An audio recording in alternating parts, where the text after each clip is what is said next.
ಅಯೋಧ್ಯೆ ಮತ್ತು ಅಂಜನಾದ್ರಿ ಬೆಟ್ಟದಿಂದ ತರಲಾದ ಶ್ರೀರಾಮ ಹನುಮ ಜ್ಯೋತಿ ಪುತ್ತೂರು ತಾಲೂಕಿನ ವಿವಿಧ ದೇವಸ್ಥಾನ, ದೈವಸ್ಥಾನ, ಭಜನಾ ಮಂದಿರಗಳು ಹಾಗೂ 60 ಗ್ರಾಮಗಳ ಗ್ರಾಮ ದರ್ಶನ ನೆರವೇರಿಸಿಕೊಂಡು ಈಶ್ವರಮಂಗಲದ ಪಂಚಲಿಂಗೇಶ್ವರ ದೇವಾಲಯಕ್ಕೆ ಆಗಮಿಸಿತು. ಜ್ಯೋತಿಗೆ ಭಕ್ತರು ಅದ್ದೂರಿ ಸ್ವಾಗತವನ್ನ ಕೋರಿದ್ರು. ಪಂಚಲಿಂಗೇಶ್ವರ ದೇವಾಲಯದ ಬಳಿಯಿಂದ ಪಂಚಮುಖಿ ಆಂಜನೇಯ ಕ್ಷೇತ್ರ ಹನುಮಗಿರಿಗೆ ರಥಯಾತ್ರೆಗೆ ಚಾಲನೆ ನೀಡಲಾಯಿತು. ದೇವಾಲಯದ ಪವಿತ್ರ ಪಾನಿ ಗೋಪಾಲಕೃಷ್ಣ ಕುಂಚುತಾಯ ಅವರು ತೆಂಗಿನಕಾಯಿ ಒಡೆಯುವ ಮೂಲಕ ರಥಯಾತ್ರೆ ಆರಂಭಿಸಿದ್ರು.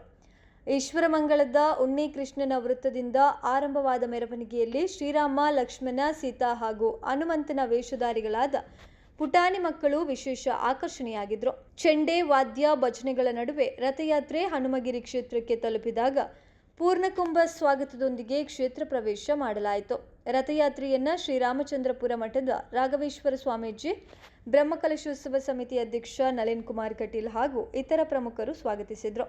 ಬಳಿಕ ರಥದಲ್ಲಿದ್ದ ಶ್ರೀರಾಮ ಹನುಮ ಜ್ಯೋತಿ, ಗಂಗಾಜಲ, ಮೈತಿಕೆ ಹಾಗೂ ಪವಿತ್ರ ಜಲ ಎರೆಸಿದ್ದ ಪೀಠವನ್ನ ಆಂಜನೇಯನ ಸನ್ನಿಧಿಗೆ ತರಲಾಯಿತು.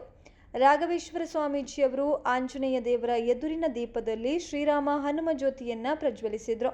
ಕ್ಷೇತ್ರದ ಆಡಳಿತ ಧರ್ಮದರ್ಶಿ ಎನ್ ಅಚ್ಯುತ ಮೋಡೆತ್ತಾಯ, ಬ್ರಹ್ಮಕಲಶೋತ್ಸವ ಸಮಿತಿ ಪ್ರಧಾನ ಕಾರ್ಯದರ್ಶಿ ಆರ್.ಸಿ. ನಾರಾಯಣ ರೆಂಜ, ಹೊರೆಕಾಣಿಕೆ ಸಮಿತಿ ಸಂಚಾಲಕ ಶಶಿಕುಮಾರ್ ರೈ ಬಾಲ್ಯುಟ್ಟು, ಮಾಜಿ ಶಾಸಕ ಸಂಜೀವ ಮಠಂದೂರು, ನಗರ ಗ್ರಾಮ ರಚನಾ ಸಮಿತಿ ಸಂಚಾಲಕ ಸಾಜಾ ರಾಧಾಕೃಷ್ಣ ಆಳ್ವ, ಕೋಟೆ ಶ್ರೀರಾಮ ತಾರಕ ಮಹಾಯಜ್ಞ ಸಂಚಾಲಕ ಸೀತಾರಾಮ್ ರೈ ಕೆದಂಬಾಡಿಗುತ್ತು, ರಥಯಾತ್ರೆ ಸಂಚಾಲಕ ಮುರಳೀಕೃಷ್ಣ ಹಂಸದಡ್ಕ ಸೇರಿದಂತೆ ಸಮಿತಿ ಪದಾಧಿಕಾರಿಗಳು ಹಾಗೂ ಭಕ್ತರು ಉಪಸ್ಥಿತರಿದ್ದರು.